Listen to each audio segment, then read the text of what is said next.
I thought I'd give you guys another fabulous finds video, because I know it's kind of hard because I can't go shopping, but I did find something in Lowe's, and I had one before. It is the Chapin Home Garden pressure spray bottle. It's smaller than the 1 gallon one I showed you guys in the video when I was planting poppies. That one had a wand, you pumped it up, and it had a very light, light spray. This one I got because I ended up putting fertilizer in the other one, and I was like, I need to get another one. And this one was like less than, it was like, I want to say it's like 5 something. It wasn't even $6, so I grabbed it. I'm so glad I did. You know, now that I think about it, I had one of these before. I was using it with my roses because I did a mixture of like apple cider vinegar, baking soda, and water to help with black spot.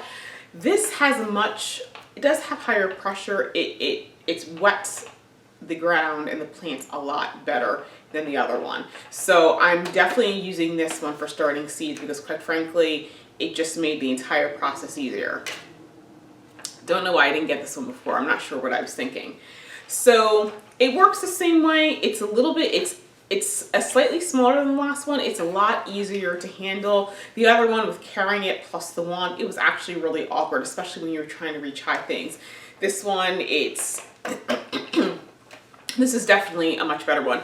Obviously, I'll keep the other one. I'll use it for fertilizing and spraying things. Like, for example, I'm going to use some vinegar to take care of some of the weeds in the cracks of the sidewalks and that sort of thing.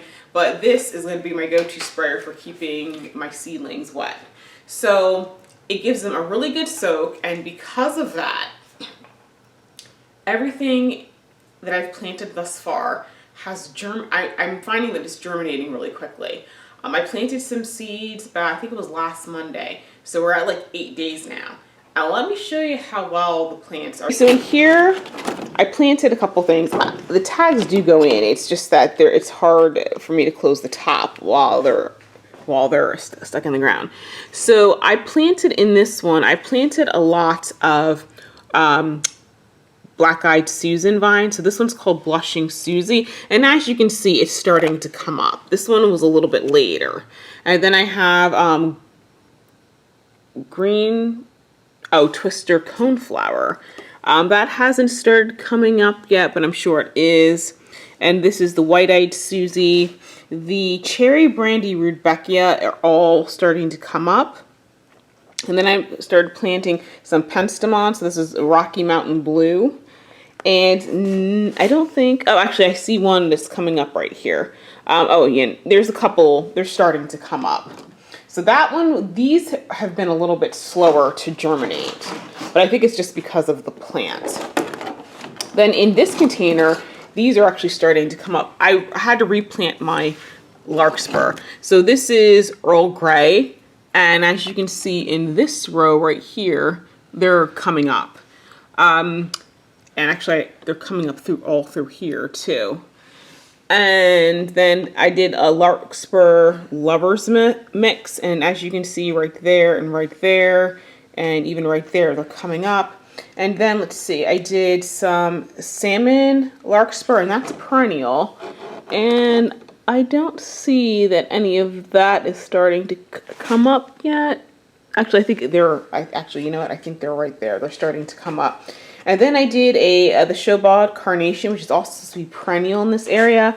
None of these have really come up, but I'm not really surprised because those were seeds from last year, so I know the germination rate is going to be a little bit, I think it will germinate, it's going to take a little bit more doing. Okay guys, so these are the vegetables that I planted. These are the more frost-sensitive varieties, I guess I should say. So like, for example, this is corn. I did a couple of types. I did a blue corn, a red corn, a bicolored corn, and like a silver queen. So as you can see, they're all starting to come up. The one straggler is back here, but I'm starting to see a sprout. And then I planted some winter squash, and as you can see, they're all starting to come up. And like I said, I planted these a week ago, and so this is how big they are after a week. And I have been putting them out in my greenhouse because I don't want them to get stringy. And so then I did some summer this is more winter squash, which is coming out. And then I did some summer squash right here. Like, yeah, that's coming up really well. And then I started cucumbers, and that's what you're seeing here. Now, I think I did more than one kind of cucumbers, but I have a feeling I didn't really label them properly. But like I said, I'm putting these outside in the greenhouse during the day so they can get, you know, enough light and heat. So this tray are bush beans. It was a trio blend by Botanical Interest. And like I said, look how huge these things are. This is the next tray of vegetables. This is, actually, these aren't vegetables. These are nasturtium. So this is the buttercream. And as you can see, they're coming up. A couple of them still haven't sprouted yet, but they're doing well. And then I have cherry jubilee, and a lot of those have sprouted.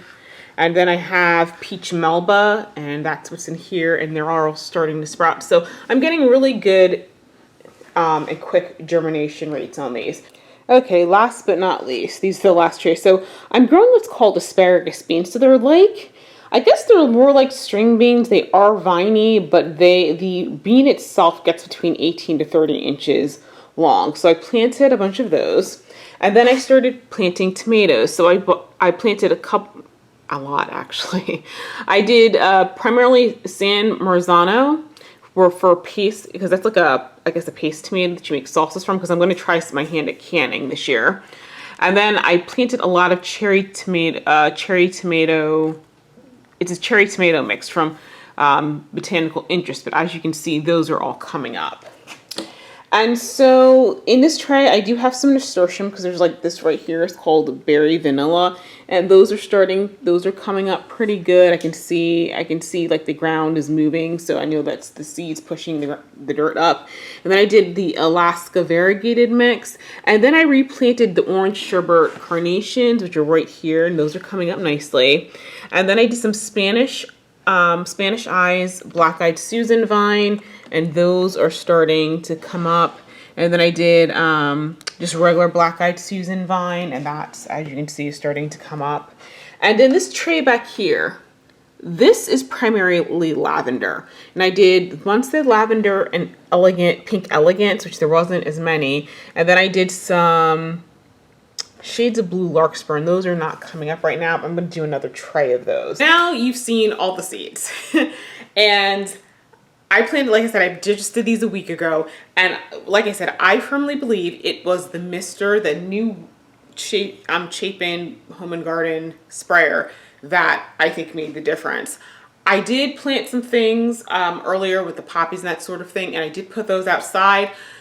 They did, I guess, you know what, I guess in terms of germination, it may have taken them like a little bit longer because they were out in the greenhouse, because those are more cold tolerant plants. Maybe if I had had them inside, they would have sprouted a little bit sooner, but I started getting sprouts like after a week. And I know, you know, growing inside, because it's warmer in here, especially in this room, because this is the sunroom. There's windows on one wall. There's 3 skylights above. When the sun is, you know, at zenith, it's a sunny day, it can easily get like almost 80 degrees. Yeah, about almost 80 degrees. It really does get very warm in here, especially if it's warmer outside. And today it's supposed to be get into the 60s. So I'm sure that had the warmth probably had a lot to did have a lot to do with it. But like I said,